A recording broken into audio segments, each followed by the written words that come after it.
SMOF dashboard. SMOF dashboard is a web application that uses existing data of NAFI and SMOF and visualizes that information on an interactive web platform. SMOF dashboard provides easy access to fire-related metrics of Northern Australia's property as maps and graphs. Before moving ahead, let's focus on some background information. While reporting tool like NAFI and SMOF that you are familiar with already exists, why does a new similar tool is required? SMOF dashboard bridges the gap between generating and record keeping of lengthy PDF reports. The dashboard is so simple and interactive, anyone interested in fire-related data will be able to use this tool and get information about specific property or region easily. It also provides easy access to different fire metrics on a click of a button. People will be able to interact with maps and fire metrics layer on web-based application, reducing the time of using complex tools for viewing fire mapping. Now, let's see some of the features SMOF dashboard application will provide. On SMOF application, you can view different fire metrics as per your choice. You can also choose specific property you want fire information for. You can interact with maps and fire metrics layer that is presented on the application. You can view graphs showing information about fire history of each period you select or as an average. Also, you'll be able to generate single-page report for future references.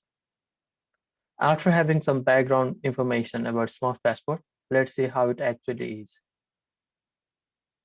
If you want to follow along and test the dashboard, I would like you to request all of you to open smof.net.au on your browser. Now, when you first open the website, you will see some buttons, maps, and graphs. The top left section of the dashboard has button to select different metrics. The metrics are categorized under common and more metrics for your convenience. At bottom of it, there is filter option, which can be used to select the desired property that you want to view the metrics data of. You will go through 3 selection process of state, area type, and property. Here as an example, I have chosen Nitmaluk National Park, which is a park located in Northern Territory. Now, after this selection, you can see some changes on the portion of the website. The map area zooms and clips to the selected property, and the graph reflects the fire seasonality data by year, and also average fire history. You can zoom into map and view Modi scale layer representing selected metrics. Also in the bottom right corner, you can see print report button, which allows you to quickly generate one-page PDF report and save it as PDF or print it. You can explore other metrics as well. Some metrics have a range of 10 or 5 years. This will allow people to access, refine, and very selective data at one place to compare without having to generate and store PDF reports for each selected period. You can go ahead and play with the dashboard. There's different metric selection options as well as the different area selections as well. If you have any queries, suggestions, or feedback regarding the SMOF dashboard, you can contact Andrew or email your suggestions on dcbr@cdu.edu.au. Thank you. Hi, it's Jonathan Vale with NT Parks and Wildlife. We've had the privilege to work with the Darwin Centre for Bushfire Research, particularly the SMURF team, and I'd just like to provide you a bit of background.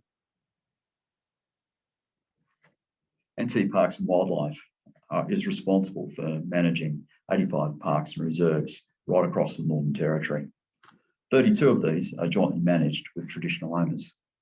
All up, we've got 50,000 square kilometres we're responsible for. We do that with 130 ranges. Foundational to our conservation work are 5-year integrated conservation strategies. These provide a framework for operational management of our largest and most important national parks. Integrated conservation strategies are about keeping park management focused on the most important priorities. takes a team to put these 5-year integrated conservation strategies together.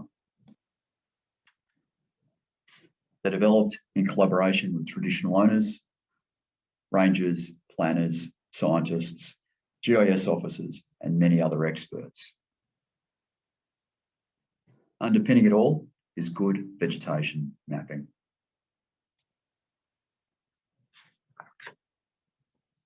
With the experts, we take a deep evaluation of the park's values, and we clump them together around common manageable units. We group the vegetation communities based on their preferred fire regimes, be they fire tolerant, fire sensitive, or fire intolerant.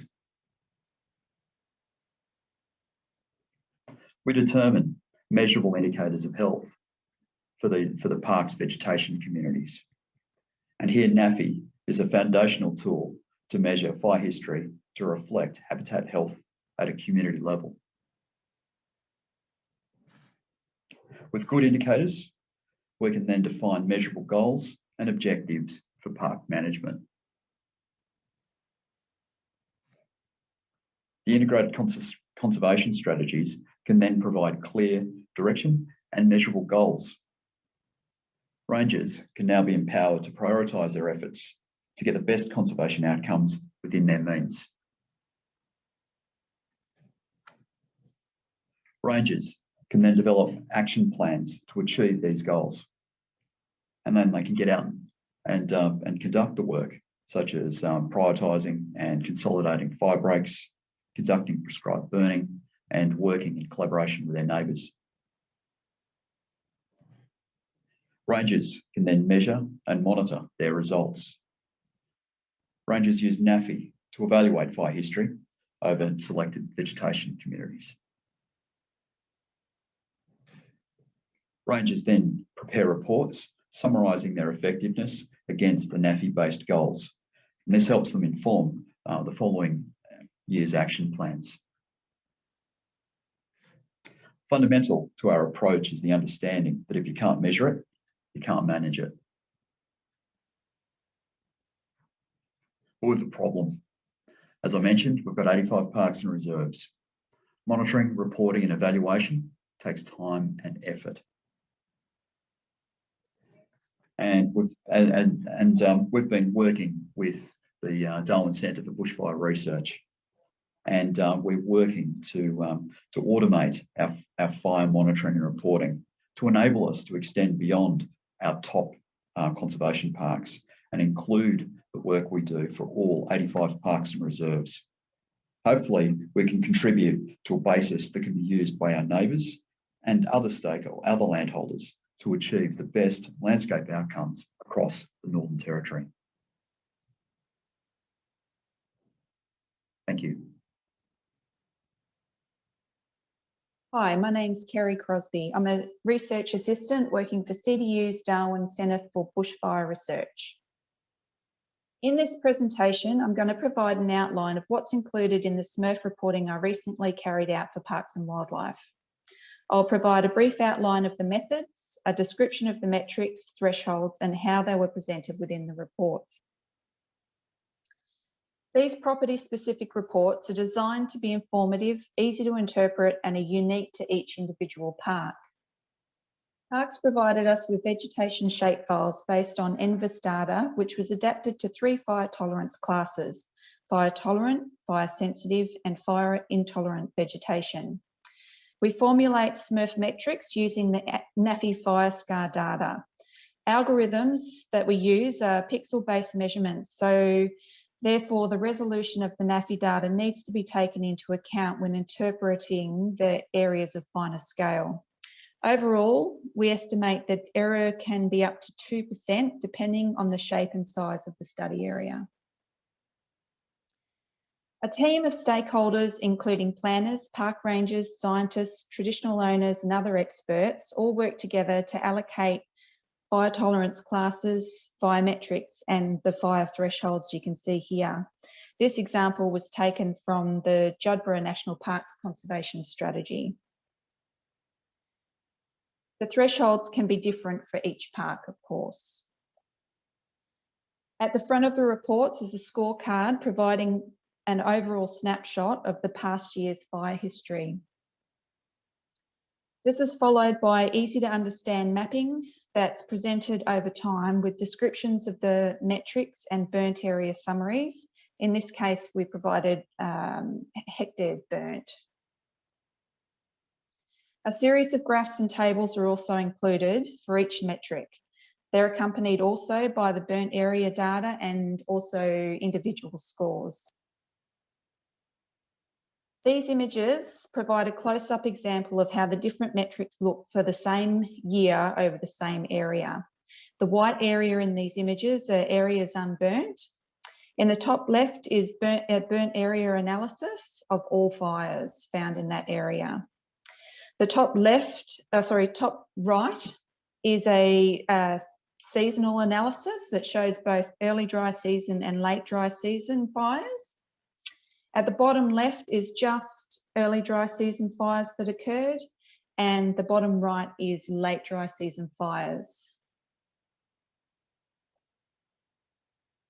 These images are of the same area again, but looking at the park's fire tolerant communities only.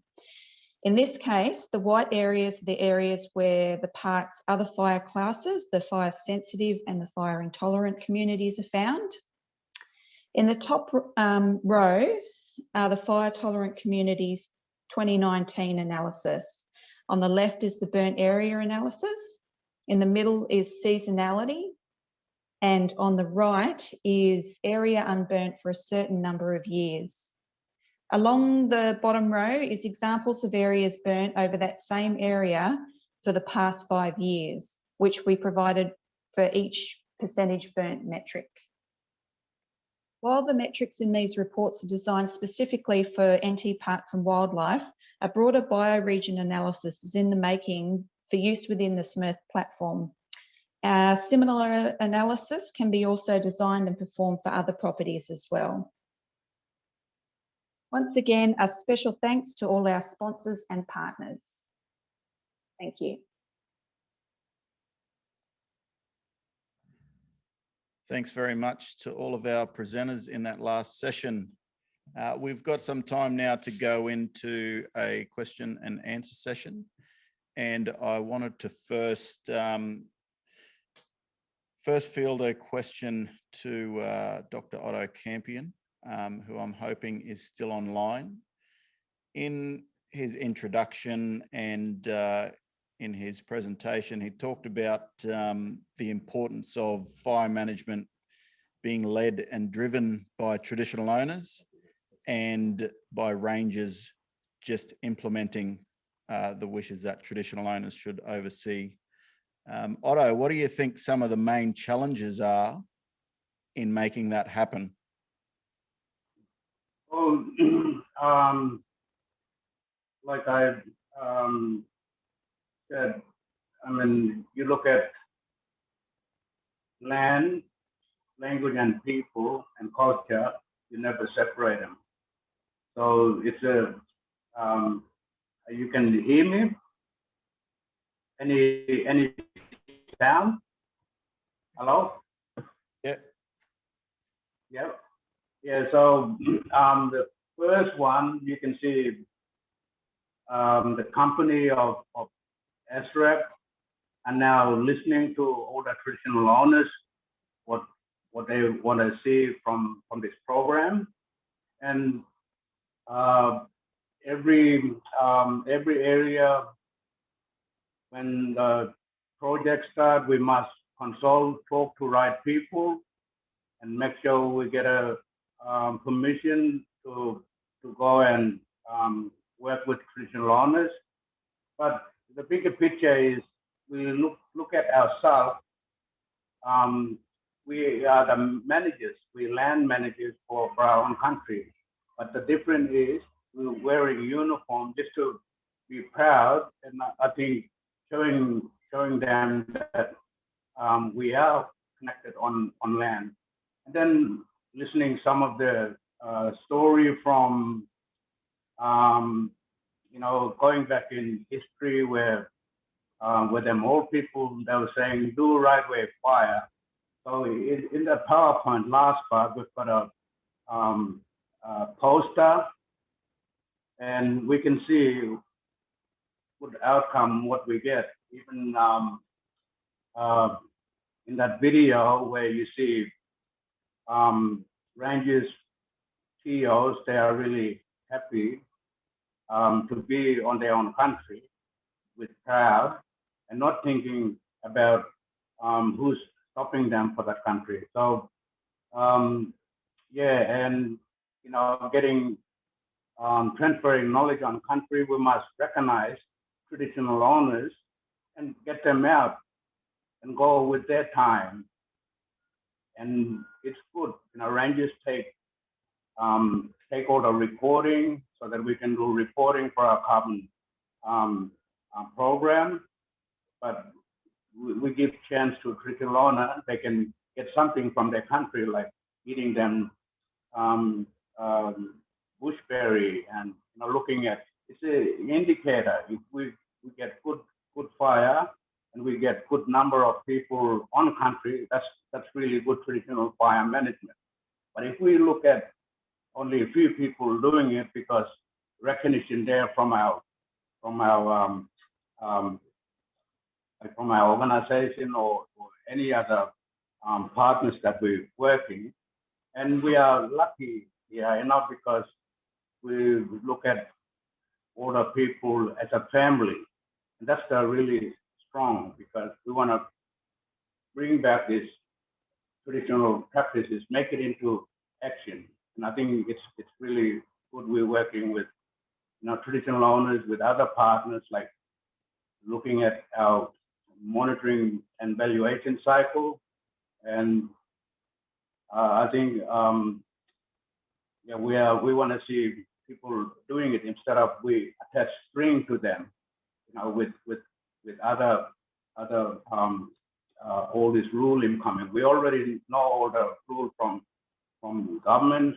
Now we have to demonstrate our rules, how you respect people and country. All right, thanks very much.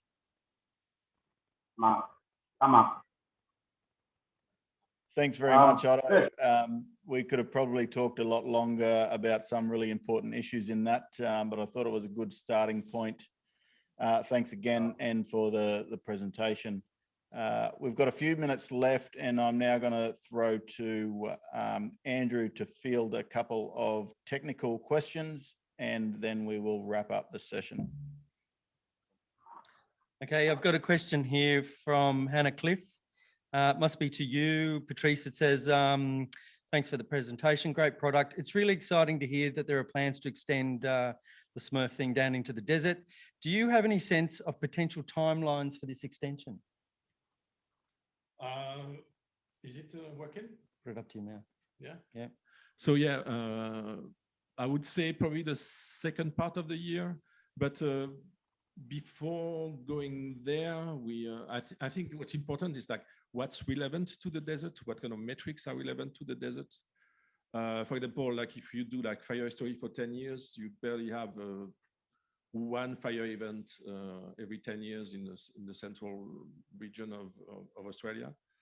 After that, some people want to see a different seasonality, but at what granularity do you want to see the seasonality? Because for example, like I was talking to Aidan, which is doing some metrics for 10 deserts, and in NT, between NT and the Kimberley, the seasonality is shifted by 1 month, for example. So it's like, how do you present all those results, and how do you consolidate all those different metrics?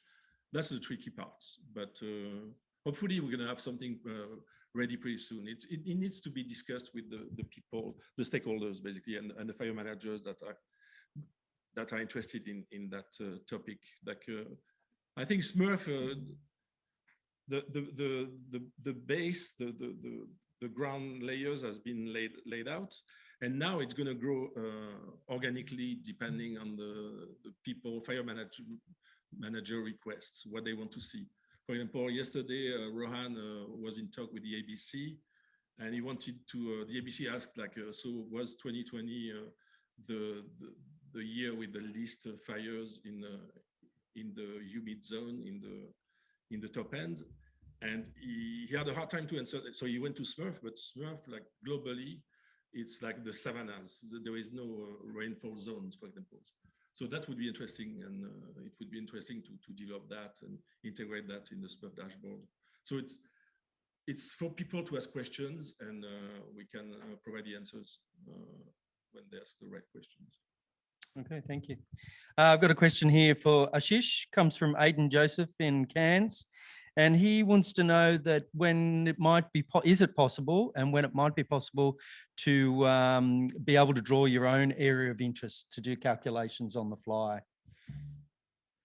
The idea is definitely on process, but the main thing is we currently don't have that computation power that we can actually do a specific draw on the map processing on the go. So now generally Smurf has the pre-computed data stored in the database, and then just we just show it to the dashboard. But if you want to have something that you can just interact on the map, draw your own regions, and then get the data out of it, we probably can do it, but it might require a little bit of time and effort to the specific features. So, yep. Okay. And we could do it the way Google Engine, was it Google Earth Engine or something engine? Yeah, do it, or the way the USGS Landsat data do it, which is like you batch a request, and when it's ready for you to download, you have an email. Notification, for example. Yeah, it's not something we compute on the fly now. No, because it's something that we cache. Isn't it? Yeah, it's all all the data are cached. I mean, if you ask for just a fire frequency in a small area, yeah, you can get it on the fly. But if you ask like a minimum fire interval, it takes hours to compute, for example, depending on the area. So yeah, it's a possibility. It's like how much people want to draw custom areas. It's we have to weigh the manpower and the request and the utility of the requests. Yeah. Okay, great. I've got one more question from Jane in Broome to Kerry. She's very interested and excited about the idea of the fire community level mapping. Can you tell us a little bit about the process of developing thresholds for each of those metrics, please? That's what she's asked. Yeah, well, basically, most of the thresholds were designed by the park rangers and the people on the ground, experts in the field, and then basically put together for each property. And it's pretty much down to what's relevant to what property individually. All right, thank you for those questions from participants online, and thank you to all our speakers in this last session. I just want a special thanks to our technicians who kept us on track when we experienced some technical difficulties. But shortly you will all get placed back into the final wrap-up session. But I just wanted to, I was lucky enough to facilitate this same session at last year's Fire Forum, and it's really good to see how much things have developed over a short time. So thanks again to all our presenters, and we will see everyone in the final wrap-up session. Thanks.